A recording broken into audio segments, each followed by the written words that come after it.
অস্কারের ষষ্ঠ বিদেশি প্লেয়ার কিন্তু ইস্টবেঙ্গলে লাগবেই। মেসির সাথে খেলা প্লেয়ারকে সই করিয়ে বড় চমক দিল। তো নমস্কার বন্ধুরা, welcome to ST unique sports. বন্ধুরা, এই ভিডিওতে আমরা কথা বলবো বেশ কিছু ট্রান্সফার নিউজ নিয়ে, যেখানে বিদেশি প্লেয়ার, ইন্ডিয়ান প্লেয়ারদের নিয়ে কথা বলার রয়েছে। ইস্টবেঙ্গল শিবিরে কিন্তু বেশ কিছুটা চিন্তার কারণ, বেশ কিছু ধাক্কা ইস্টবেঙ্গল শিবিরে এসেছে, সেই নিয়ে কথা বলার রয়েছে। আইএসএল নিয়েও বেশ কিছু ইন্টারেস্টিং আপডেট শেয়ার করার রয়েছে এই ভিডিওতে।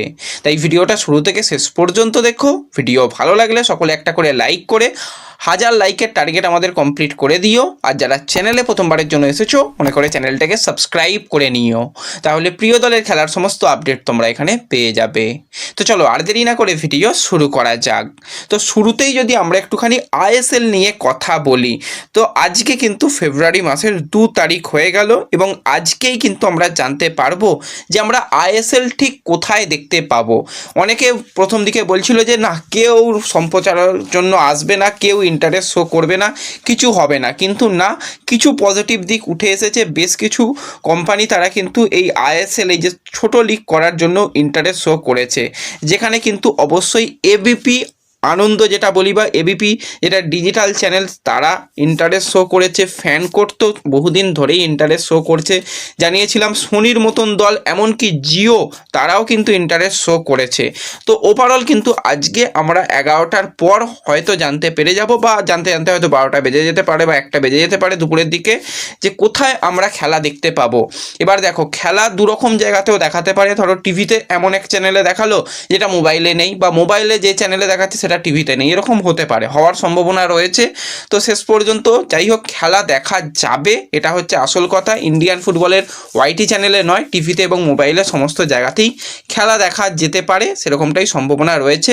তো এই যে বিট পেপার ওপেন হবে 11টার পর, এবং বিট পেপারে কি আপডেট আসে জানতে পারলে অবশ্যই আমরা আমাদের সোশ্যাল মিডিয়া পেজে সবার আগে শেয়ার করে দেব। তাই যারা এখনও পর্যন্ত আমাদের সোশ্যাল মিডিয়া পেজে জয়েন হওনি, চ্যানেলটাকে সাবস্ক্রাইব করে নাও। ডেসক্রিপশন বক্সের ভিতরে দেখবে WhatsApp channel, Telegram channel, Facebook পেজের লিঙ্ক রয়েছে। ফেসবুক পেজে জয়েন হও বা হোয়াটসঅ্যাপ টেলিগ্রামেই জয়েন হও না কেন, সেখানে সমস্ত নিউজ কিন্তু আমরা শেয়ার করে দেব। তাই সবার আগে কিন্তু জয়েন হয়ে যাও, লেটেস্ট আপডেট কিন্তু সবার আগে তোমরা সেখানে পেয়ে যাবে।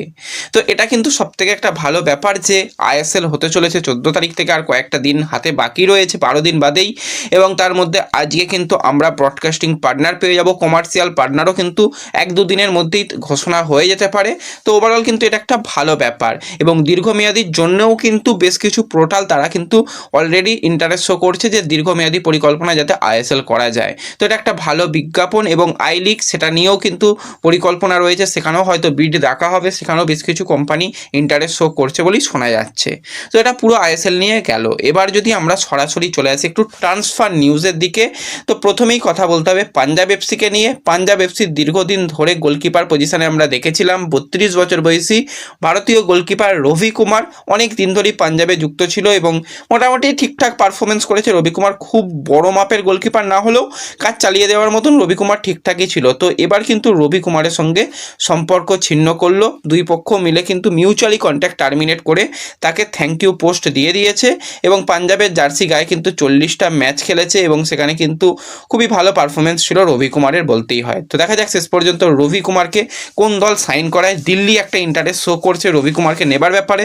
দেখা যাক, দিল্লিতে এমনিতে সেখানে 2জন গোলকিপার রয়েছে, রবি কুমার গেলে একটা গোলকিপার বিভাগটা তাদের শর্টেড হয়ে যাবে। এছাড়া ইন্টারকাশিও কিন্তু এই রবি কুমারের দিকে ইন্টারেস্ট শো করছে বলেই শোনা যাচ্ছে।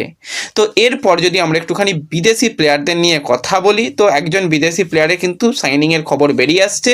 প্লেয়ারটাকে অনেকেই চেনো, 31 বছর বয়সী স্প্যানিশ অ্যাটাকিং মিডফিল্ড পজিশনের প্লেয়ার নিলি পারদোমো। তো নিলি পারদোমোকে নিয়ে নতুন করে কিছু বলার নেই। বার্সেলোনা বয়সভিত্তিক দল থেকে উঠে আসা, পরবর্তী সময় বার্সা বি টিম এবং বার্সা এ টিমের হয়েও কিন্তু তার খেলার অভিজ্ঞতা রয়েছে।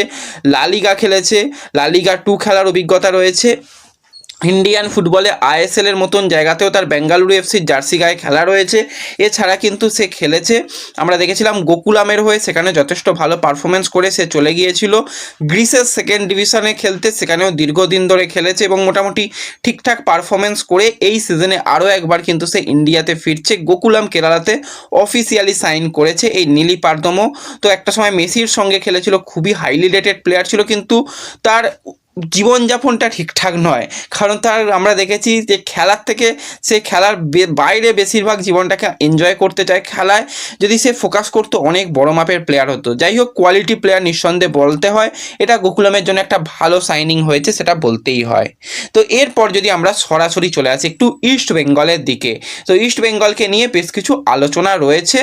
তো সেই আলোচনাগুলোর মধ্যে অবশ্যই প্রথমে বলতে হবে যে ইস্ট বেঙ্গল কয়েকদিনের মধ্যেই কিন্তু প্র্যাকটিস ম্যাচ খেলবে, যেখানে আগামীকাল ইস্টবেঙ্গল একটা ক্লোজ ডোর প্র্যাকটিস ম্যাচ সিনিধির সঙ্গে খেলবে, সেটা নিয়ে পরে আসছি। কিন্তু আসল যেটা ব্যাপার, ইস্টবেঙ্গলের গুরুত্বপূর্ণ প্লেয়ার নাওরে মহেশ সিং কিন্তু হাঁটুতে ইনজুরি পেয়েছে। ইনজুরিটা যথেষ্ট দেখে মনে হচ্ছে হয়তো সিরিয়াস হতে পারে, কারণ তার হাঁটুটা অনেকটা ফুলে রয়েছে। যতক্ষণ না হাঁটুর ফোলাটা কমছে, তো সেই জায়গাতে এমআরআই করা যাবে না, এবং না গেলে ততদিন পর্যন্ত অপেক্ষা করতে হবে। তো যেরকমটা প্রাথমিকভাবে মনে হচ্ছে, হয়তো আইএসএলের প্রথম দিকের বেশ কিছু ম্যাচ হয়তো নাওরে মহেশ সিং মিস করতে পারে, কারণ মহেশকে আমরা দেখেছিলাম নাম্বার 10 পজিশনে অস্কার ব্রুজন ব্যবহার করছিল, এবং মিডফিল্ডে দুজন বিদেশি প্লেয়ার এবং মহেশকে নিয়ে কিন্তু একটা ভালো প্লেইং 11 তৈরি করা যায়। তো সেখানে মহেশ চলে যাওয়া মানে সেই জায়গাতে মিগুয়েলকে ডেফিনেটলি প্রথম থেকে ব্যবহার করতে হবে।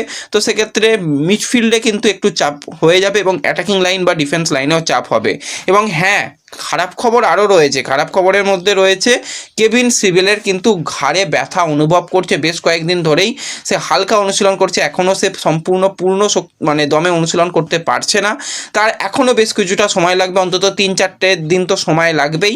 মাত্র আর 12 দিন বাদে খেলা রয়েছে, তার মাঝখানে দুটো প্র্যাকটিস ম্যাচ 3 তারিখে 8 তারিখে খেলা রয়েছে। তার আগে যদি কেভিন এখনও অসুস্থ থাকে, চিন্তার কারণ। আনোয়ার সেও কিন্তু ইনজুরি কাটিয়ে রিহ্যাব করে আস্তে আস্তে ফিরছে। তো ডিফেন্স নিয়ে কিন্তু অস্কারকে যথেষ্ট চিন্তার মধ্যে পড়তে হবে।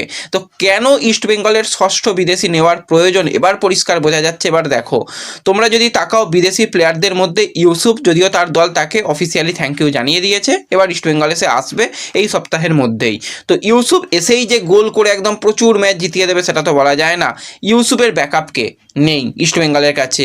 ইস্টবেঙ্গলের কাছে মিগুয়েলের ব্যাকআপকে নেই ইস্টবেঙ্গলের কাছে যদি আমরা বলি কেভিন সিভিলের ব্যাকআপকে নেই।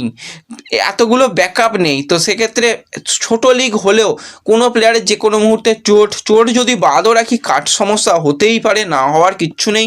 ফুটবল বডি কন্ট্যাক্ট গেম, সেখানেও চোট হতে পারে। এখনও পর্যন্ত ইস্টবেঙ্গল ভাবছে যে কি হবে। অস্কার ভাই পরিষ্কার জানিয়ে দিয়েছে যে আমাকে 6 জন বিদেশি দিতে হবে, দিলে কিন্তু আমার সুবিধা হবে, এবং আমার প্ল্যানিংয়ের মধ্যে আমি 6 বিদেশিকেই রাখতে চাই। কিন্তু ম্যানেজমেন্ট কেন যে এরকমটা সিদ্ধান্ত নিচ্ছে বা কি করতে চাইছে সত্যি জানা নেই। অবশ্যই ইস্টবেঙ্গলের একজন ষষ্ঠ বিদেশি এলে যদি সে অ্যাটাকিং লাইনের জন্যও আসে, আমি তো বলবো ভালো, কারণ অ্যাটাক দিয়ে ম্যাচ জিততে হবে। ছোট টুর্নামেন্ট, তো সেখানে অ্যাটাক দিয়ে ম্যাচ জিততে হবে। যদি না ভালো খেলে গোল না আসে, তাহলে আর কি করা যাবে। তো অ্যাটাকারকে ইস্টবেঙ্গলের ডেফিনেটলি সাইন করানো দরকার, যে নাম্বার 10 সেকেন্ড স্ট্রাইকার, অ্যাটাকিং মিডিও বা স্ট্রাইকার পজিশনে খেলতে পারে এরকম ভার্সেটাইল যদি একজন প্লেয়ার, এবং ইন্ডিয়ান ফুটবলে যদি এক্সপিরিয়েন্স প্লেয়ারকে যদি পাওয়া যায়, আমি তো বলবো খুবই ভালো হবে। এছাড়া আমরা যদি তাকাই, তো আমাদের শেষ হয়ে গেল হাওড়া হুগলি ওয়ারিয়ার্স, তারা কিন্তু চ্যাম্পিয়ন হয়ে গেল।